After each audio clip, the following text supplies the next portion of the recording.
Ahoj, tak teď jsem si tady připravil malý video, kde ukážu, jak dát náš multisystémový podvozek na Tatry od multisystému. Vzal jsem klasickou Dakarku a budete k tomu potřebovat nůžky, šroubovák křížový a nějakou vrtačku s trojkou vrtákem. Je to fakt jednoduchý, liasky jsou hodně složitější, na Tatře je to úplně v klidu, takže vezmu nůžky. Já už jsem si to všechno poskládal tak nějak plus minus, aby jsem to tady nezdržoval. A teďko, co musím ustříhnout? Tady ten držák vlastně spodku, ten půjde úplně pryč. Všechno stříhám zároveň s tím podvozkem. Potom jsou tam takovýhle malý čepy, ty taky ustříhnu.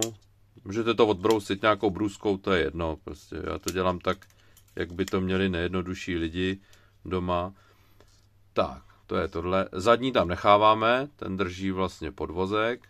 Přední, ten se tam taky nechává, ten se jenom trošku upraví. Takže já budu potřebovat tady z těch čepů, doufám, že to je čistý, z těch čepů, jak je tam ten zobáček na konci, tak ten vlastně jako ustříhnu. Doufám, že to bude vidět.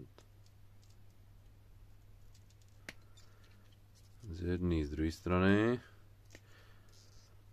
A maličko to zkrátím, já nevím, tak 2 mm. Ono nevadí, když to uděláte víc, není to úplně potřeba to dělat nějak úplně přesně. Doufám, že to stíhá zaostřovat. Tak, tohle je ustřižený. Teďko potřebuju tady, protože v tomhle místě bude motorek a budou tam kontakty. Takže si to otočím. A teď já potřebuju, tady s těma kleštěma to jde parádně, tady to ustříhnout pro to propojení.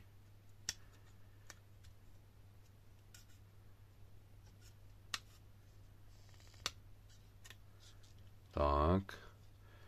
A teď potřebuju tohle dostat pryč, ten střed, ale aby mi držela kabina, potřebuju tam nechat tyhle dvě, co jsou vyšší, jo? Takže to ustříhnu. Tady je vlastně rovna někdo volá. Tak, tady vlastně jsou tam vidět takový prohlubně, by to bylo vidět. Takže v tom já to vlastně ustříhnu.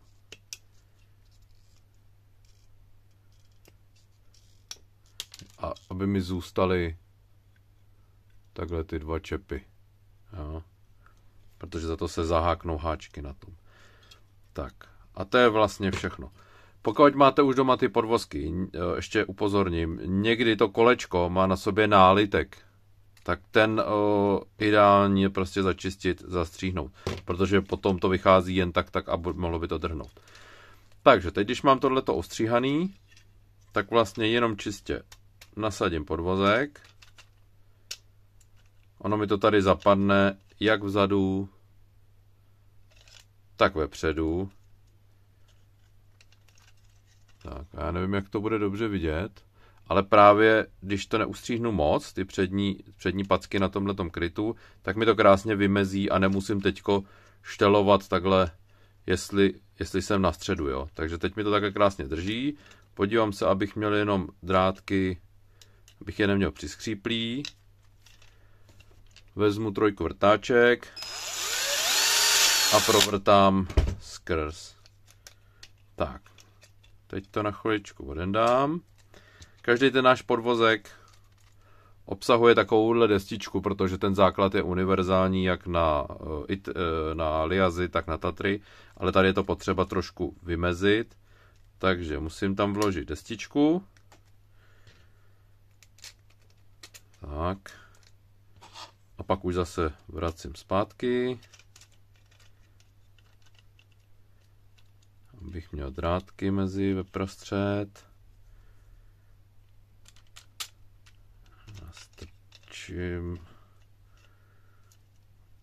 Táhnu. Matka se šroubkem je součástí každého podvozku, jo, takže to nemusíte řešit. Tak, tady tažený. A teď vlastně už to máme, dá se říct, hotový. Tady vepředu ty drátky trošku si pohlídejte, aby to nedrhlo tady nahoře. Můžete si je malinka to vyhnout. Ale to už poznáte, když je vohnete, aby nedrhly. To už potom si vyštelujete. No a teď už vlastně jenom nandám kabinu.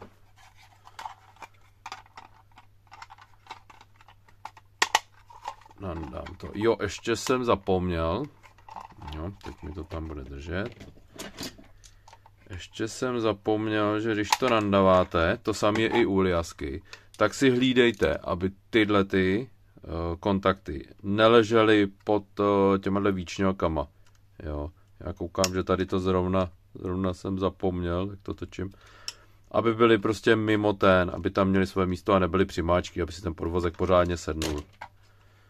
Takže takhle. Šup.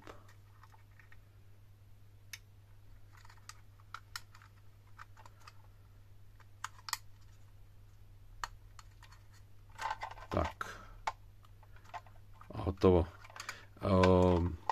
Potom, ideálně, když to polepujete, doporučil bych tu Tatru celou odmastit nějakým lihem, nebo předtím, než to budete skládat, třeba to vzít jarovou vodou a pořádně to vyčistit, aby vám ty samolepky fakt pořádně držely a neměli jste s tím pak problém, že se budou odlepovat.